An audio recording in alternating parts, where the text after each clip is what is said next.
Hello children, today we will start our new chapter, chapter number 8, role of parliament in a democratic country.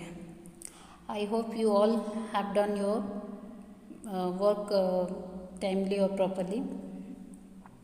Now in this chapter we will learn about the work of parliament, function of parliament. Okay, तो parliament का क्या role है हमारी country में, ये हमें देखना है। पार्लियामेंट मीन्स जो संसद है अपने भारत की, उसके बारे में हमें देखेंगे। Who gives the power to the government to take decision and implement laws, कि गवर्नमेंट को पावर कौन देता है, कौन उन्हें ये राइट देता है कि आप डिसीजन लीजिए और उसे अप्लाई कीजिए। The answer to this question depend on what type of government is in that particular country. तो इसका आंसर जो है हमें तब मिलेगा कि जब हमें पता चले कि उस कंट्री में, जिस भी कंट्री की बात हो रही हो, उस कंट्री में किस टाइप की गवर्नमेंट है। In democracy supreme power is vested in the people and exercise directly by them और बाय देयर इलेक्टेड एजेंट्स। पर जो लोकतंत्र देश है, जो डेमोक्रेटिक कंट्री है, उसमें जो ये सुप्रीम पावर दिया गया है सरकार चुनने का, ये किसके हाथ में होता है? पीपल, यानी वहाँ के लोगों के।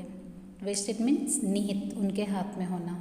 और डायरेक्टली और इनडायरेक्टली क्या होता है कि वो जो लोग होते हैं वहाँ के, वही गवर्न करते हैं अपने जो, अगर हम जो एजेंट, हमारे एजेंट मीन्स जो हम नेता चुनते हैं।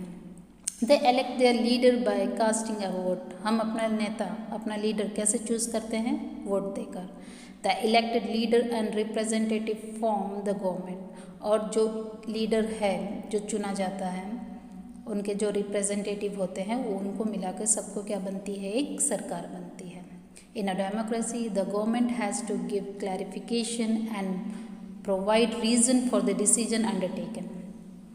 अभी ये जो लोकतंत्र देश है, उसमें सरकार जो भी डिसीजन लेती है उसका एक क्लैरिफिकेशन देना उन्हें पड़ता है कि आप ये डिसीजन, हम ये डिसीजन क्यों ले रहे हैं, उसे हम क्यों अप्लाई, उसका क्या रीज़न है। The other form of government is the monarchy. In this type of government, the power to take decision and run administration is in the hand of the king or queen. अब ये monarchy जो है, ये क्या है? ये यहाँ पर जो सरकार होती है वो लोगों के द्वारा नहीं चुनी जाती है। ये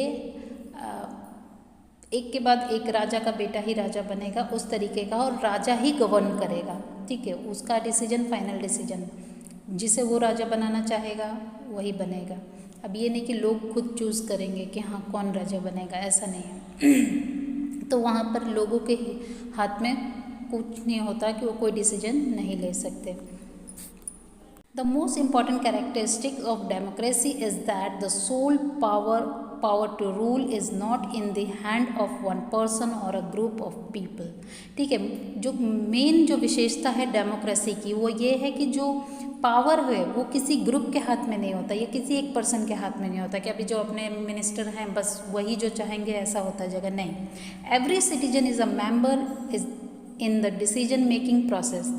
हर एक व्यक्ति, देश का जो नागरिक है, वो डिसीजन मेकिंग है, उनके हाथ में होता है डिसीजन लेना। People themselves are the creator of their destiny, और जो लोग होते हैं वो खुद ही क्रिएटर होते हैं अपने भाग्य के। The word for democracy in Gujarati is लोकशाही।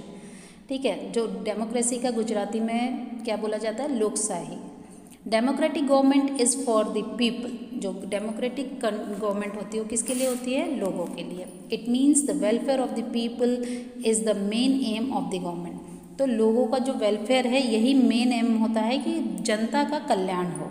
Democracy is run by people as the representatives elected by the people run the administration. और जो ये डेमोक्रेसी कंट्री है ये किन के द्वारा रन की जाती है? इलेक्टेड जो लीडर होते हैं उनके द्वारा।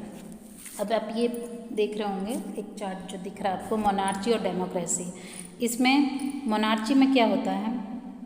बस एक राजा, उसका डिसीजन फाइनल। पर डेमोक्रेसी में प्रेसिडेंशियल गवर्नमेंट और पार्लियामेंट्री गवर्नमेंट होते हैं। प्रेसिडेंशियल गवर्नमेंट में देखिए unitary government, federal government, unitary government, federal government, इस तरीके से सरकार पूरी बनती है। ये सारे लोग चुने जाते हैं लोगों के वोट के द्वारा।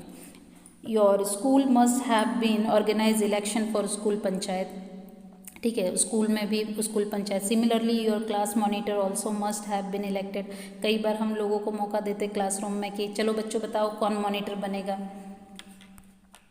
सबसे ज़्यादा वोट मिलता है उस बच्चे को मॉनिटर बनाया जाता है। At times it happened that the monitor is not elected but selected directly. As a result, others who wanted to be the monitor feel discontented and suppress their disapproval.